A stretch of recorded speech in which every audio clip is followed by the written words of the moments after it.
Indian Navy's carrier battle group, surface forces, submarines, and aviation assets were immediately deployed at sea with full combat readiness in concert with the Joint Operation Plan of the Indian Defence Forces. You may be aware that we tested and refined tactics and procedures at sea during multiple weapon firings in the Arabian Sea within 96 hours of the terrorist attack.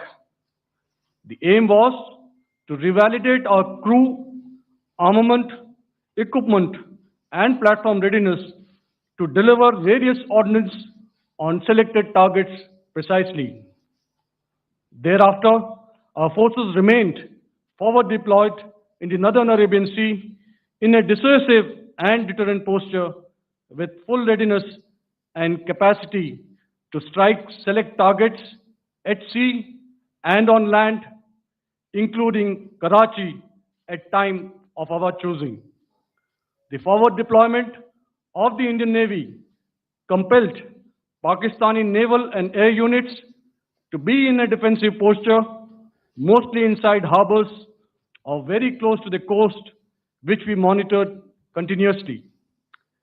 The Indian Navy maintained seamless maritime domain awareness throughout the duration and was entirely aware of the location and movement of Pakistani units. In effect, we had and continue to have good battle space transparency using our maritime domain awareness grid. As you are aware, our response has been measured, proportionate, non-escalatory, and responsible from day one.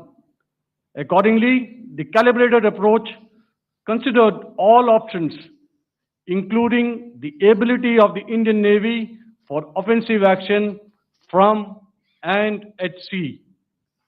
As part of this escalation control mechanism, the application of force by the Navy was planned in a synchronized manner in coordination with the Army and Air Force, the highlight being teams from the three services working closely in an integrated manner.